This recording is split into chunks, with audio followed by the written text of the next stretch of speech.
Hello everybody and welcome to the channel. So, books. We all love them, right? Can you tell I'm scraping the bottom of the barrel here? But no, presumably, we all love books. That's why you're here. Chances are, you were that kid in middle school that when everyone was walking around on the first day talking about what they like to do, you said, read. And then they all just gave you a look like you just said, self-flagellate. And then quickly proceeded to ignore you for 10 plus years. But hopefully, if you're like me, you eventually found your people. And you all just sat around comparing favorite authors and turns of phrase like there was nothing socially wrong with you whatsoever. Because we all love books. But often it stops there, before we can actually talk about what that really means. Because you know, when you're a person who feels ostracized by the larger culture, you'll cling on to anyone who has even the least bit in common with you, even if that commonality turns out to be false. What am I talking about? Blah, blah, blah, blah. So I was having one of these conversations the other day with my book people in my book club. Yes, I know. And we were talking about one of the greatest books of the last 10 years, if not freaking ever. Priestdaddy by Patricia Lockwood. So for those of you who are sorely missing out, Priestdaddy is sort of a memoir written by well-established poet and general Twitter badass Patricia Lockwood. When she was a child, her father found himself in the unique position of being a married Catholic priest with a bunch of kids, of which she was one. When she's an adult, she and her husband hit some financial troubles and they have to go back and move in with her parents for a little bit. Antics ensue. Hijinks abound. Because she's a poet, the picture she paints of her family is just so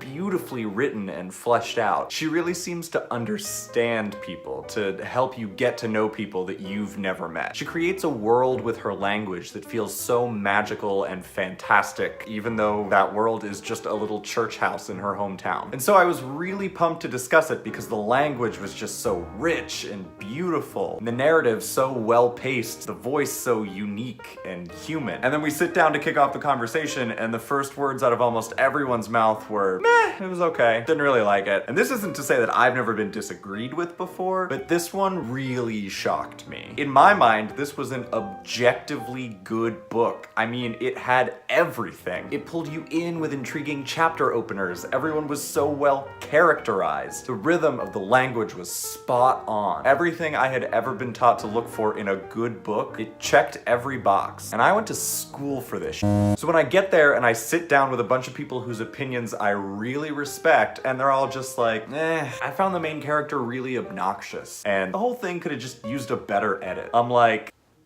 and so I did what anyone would do in this situation. I argued my point. I tried to prove them wrong. And we go back and forth, kindly, of course. But in the end, we come away from it each liking and disliking it about the same as we did when we got there. So then the question becomes, who's right? Does it need a better editor? Is it the greatest book of all time? Now, all of my education and all of my experience taught me not only how to ask this question, but how to build up walls upon walls of evidence to prove that I'm right. But after getting out of school, all I've ever heard from people was the opposite. Beauty is in the eye of the beholder. Who knows what's good and what's bad? It all depends on what you like. But now, from my fully enlightened and entirely objective position, I think both of these answers are bullshit. Because often when we're discussing books, we immediately default to asking whether or not it was good, without really defining what that means, which I think is because it means absolutely nothing. The thing we should be questioning is what the book is for. Adam, duh. Books are for reading. Haha. What I mean is, as I was sitting in book club listening to my fellow readers talk about the relative unmerits of the book that I love, I realized it wasn't that we were arguing whether or not the book was good, but rather whether or not it achieved what we were looking for, what we look for in books. Personally, I realized that when I read, I want to be transported. I want to be placed so convincingly into a world, even if it's the real world, that I feel completely immersed. And with Priestdaddy, Lockwood did this perfectly. She really dropped us right into the middle of this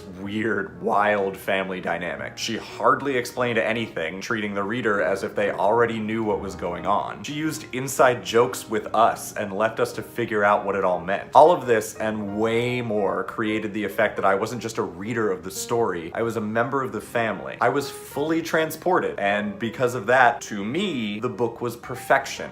Other readers don't care about being transported. To them, the point of a book is about learning something, coming out on the other side having encountered a new perspective, having seen how a different culture works, or how another person thinks, or what have you. For them, this book, not so perfect. Still others want a gripping, twisting story. They want to be left breathless, left guessing. They want a shocking realization. This is definitely not that book. So what, is this just my fancy way of saying some people like some books, other people other books? Well, yeah, but it has implications, I promise. When most of us sit down to start a new writing project, even before we put those first words on the page, we think, man, I hope this is good. We all just want to write a good book, a good story, a good anything. But if what you're trying to do is write something good, you've already failed. You'll fail every time. Because that barometer doesn't really exist. It's too general. Instead, you have to decide what you want your book to do, what you want it to be for. Think, I really want my book to transport my reader with its incredible world building, or I want to give my reader someone to fall in love with, or even, I want people to marvel at my sentences. These are things you can actually do. And then you won't have to spend your time driving yourself crazy trying to figure out if what you've written is any good or not. It doesn't have to be good. It just has to do what you tell it to. Thank you so much for watching. This has been Left to Right. Don't forget to like and subscribe, and let me know down in the comments, is there such a thing as good? What do you think books are for? What do you want yours to do? I'd love to talk about it.